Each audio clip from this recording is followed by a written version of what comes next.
যে পাপের কারণে আল্লাহর গজব, আসমানের বালা, জমিনের বালা নেমে আসে, তার নাম হলো শিরক। তার নাম কি? এখন পুরো বিশ্বের বড় বড় যে বস্তুবাদী শহরগুলো আছে সবগুলোর বেশিরভাগই শিরকে নিমজ্জিত আছে। আর এই শিরক শুধুমাত্র আল্লাহ ছাড়া মূর্তি পূজা করাই শিরক নয়, শুধুমাত্র আল্লাহ ছাড়া চন্দ্র সূর্য গ্রহ নক্ষত্রের পূজা করাই শিরক নয়, শুধুমাত্র এই আল্লাহর সন্তান আছে এই ঘোষণা দেওয়ার নামই শিরক নয়।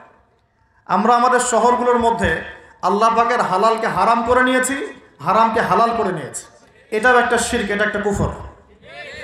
আর এই শিরকের মধ্যে আমাদের পুরো ঢাকা শহর ডুবে গেছে অলরেডি। আমরা আল্লাহ পাকের হালালকে হারাম করে নিচ্ছি, আল্লাহর হালালগুলো হারাম করছি, হারামগুলো হালাল করছি। আরও আছে, আমরা মনে করি যে অমুসলিমরাই মনে হয় শিরক করে, অথচ এখন মুসলিমদের মধ্যে বহু মানুষ কবর পূজা করছে, কবরে গিয়ে সেজদা করে।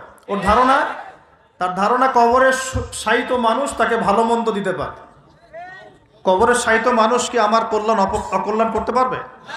আমরা জানি যে নবী মুহাম্মদ সাল্লাল্লাহু আলাইহি ওয়াসাল্লাম সুপারিশ করবেন, ঠিক আছে? তার সুপারিশে কবিরা গুনাহগার ব্যক্তিরা জাহান্নাম থেকে বের হয়ে আবার জান্নাতে যাবে ইনশাআল্লাহ। আমরা জানি আল কোরআন সুপারিশ করবে, আমরা জানি যে রোজা সওম সুপারিশ করবে, আমরা জানি দান সদকা কিয়ামতের মাঠে বান্দাকে ছায়া দিবে, কোরআনে সূরা আলে ইমরান, সূরা বাকারা, সামিয়ানার মতো বান্দাকে ছায়া দিবে। আমরা জানি আলেম ওলামা সুপারিশ করবে, হাফেজে কোরআন সুপারিশ করবে, আমরা জানি শহীদগণ সুপারিশ করবে। সুপারিশ এক জিনিস, কিন্তু মৃত মানুষ কি আমাকে কল্যাণ অকল্যাণ দিতে পারে? তো মুসলিমদের মধ্যে বহু মানুষ এখন কবর পূজা করছে না? এই এই এই শিরকটা কি ঢাকার মতো বড় বড় শহরগুলোতে নাই? বাংলাদেশে নাই? কোন কোন ক্ষেত্রে এরকম কবর পূজারীরা নিজেদের নাম দিয়ে দিয়েছে ওরা সুন্নি, নিজে করছে কবর পূজা, নাম দিয়ে রেখেছে আমি সুন্নি। এই টাইটেলটা পবিত্র টাইটেল। সুন্নি মানে কি? যে সুন্নতের অনুসরণ করে। সুন্নি মানে কি? যে নবীর সুন্নতের অনুসরণ করে। একটা দলিল দেখান তো, নবী সাল্লাল্লাহু আলাইহি ওয়াসাল্লাম কারো কবরে সেজদা দিয়েছেন? সাহাবীগণ কারো কবরে সেজদা দিয়েছেন? সাহাবীগণ কোনো মৃত মানুষের কাছে দোয়া করেছে? তাহলে এই কাজগুলো কি শিরক হচ্ছে না? এই জিনিসগুলো চলছে, এগুলো আল্লাহর গজব নামিয়ে নিয়ে আসে। আরও আছে, আমরা শিরক মানে শুধু এটাই মনে করি যে আল্লাহর জন্য নামাজ পড়তে হবে, অন্য কারোর জন্য পড়া যাবে না, আল্লাহর জন্য কোরবানি করব, অন্য কারোর জন্য করা যাবে না। কিন্তু আমরা এখন কি করছি জানেন? আমরা রাজনীতি, অর্থনীতি, এমনকি শিক্ষানীতির মধ্যেও শিরকি আকীদা ঢুকিয়ে দিয়েছি। যেমন রাজনীতির মধ্যে ঢুকিয়েছি সমস্ত ক্ষমতার উৎসকে জনগণ, এটা আমাদের একটা পলিটিক্যাল কনসেপ্ট, তাই না? আল্লাহ পাক বলছেন তাবারাকাল্লাযী বিয়াদিহিল মুলক, তাবারাকাল্লাযী বিয়াদিহিল মুলক, সূরা মুলকের 1 নম্বর আয়াত। এবং এই সূরা মুলক আল্লাহ পাক আপনাকে রাতের বেলা পড়তে বলেছেন। রাতের বেলা পড়লে আপনি কবরের আযাব থেকে বেঁচে থাকবেন ইনশাআল্লাহ। কেন বেঁচে থাকবেন? কারণ এখানে আল্লাহ পাকের একনিষ্ঠ তাওহীদের বর্ণনা দেয়া আছে, যা আপনাকে কবরের আযাব থেকে কে বাঁচাবে? আল্লাহ। তাওহীদ, আল্লাহ বাঁচাবেন ইনশাআল্লাহ। এর প্রথমেই আল্লাহ বলছেন তাবারাকাল্লাযী, বরকতময় সেই আল্লাহ, বিয়াদিহিল মুলক, যার হাতে হচ্ছে সমস্ত কর্তৃত্ব ক্ষমতা। ক্ষমতার মালিক কে? আল্লাহ পাক সূরা আলী ইমরানে বলছেন কুলিল্লাহুম্মা মালিকাল মুলক, হে আল্লাহ বলো, আল্লাহ, হে আল্লাহ তুমি হচ্ছ রাজত্বের মালিক। রাজত্বের মালিক কে? তুতিল মুলকা মান তাশা, তিনি যাকে ইচ্ছা রাজত্ব দেন। ওয়া তানজিউল মুলকা মিম্মান তাশা, যার থেকে ইচ্ছা রাজত্ব কেড়ে নেন। তাহলে এর মালিক কে? ফেরাউনকে কে রাজত্ব দিয়েছিল? আর তাকে কে ডুবিয়ে দিয়েছে? তাহলে দেয়ার মালিক কে? ডুবিয়ে দেওয়ার মালিক কে? আবার দাউদ আলাইহিস সালামকে কে দায়িত্ব দিয়েছিল? সুলাইমান আলাইহিস সালামকে কে এই বিশ্বের শাসক বানিয়েছে? ইউসুফ আলাইহিস সালামকে জেলখানা থেকে বের করে মিশরের শাসক কে বানিয়েছে? মুহাম্মদ সাল্লাল্লাহু আলাইহি ওয়াসাল্লামকে মক্কা থেকে শূন্য হাতে মদিনায় নিয়ে গিয়ে মদিনার শাসক কে বানিয়েছে? তো এটা দেয়ার মালিক কে? আল্লাহর মনোনীত বান্দাগণ যখন দায়িত্ব পেয়েছেন, তারা কি আল্লাহর বিধান বাদ দিয়ে অন্যের বিধান দিয়ে দাসত্ব করেছে? তাহলে আমরা তো খলিফা শব্দই বুঝি না। আমরা এই পৃথিবীতে কার খলিফা? আমরা এই দুনিয়ায় কার খলিফা? খলিফার দায়িত্ব কি? আল্লাহ পাক সূরা সদের মধ্যে বলছেন, ইয়া দাউদ, হে দাউদ, ইন্না জাআলনাকা খলিফাতান ফিল আরদ, হে দাউদ আমি তোমাকে পৃথিবীতে আমার খলিফা করেছি। কি করেছি? কে করেছেন? তোমার দায়িত্ব হচ্ছে ফাহকুম বাইনান নাসি বিল হক, মানুষের মাঝে হকের মানদণ্ডে বিচার ফয়সালা করো। মানুষের মাঝে হকের মানদণ্ডে বিচার ফয়সালা করো।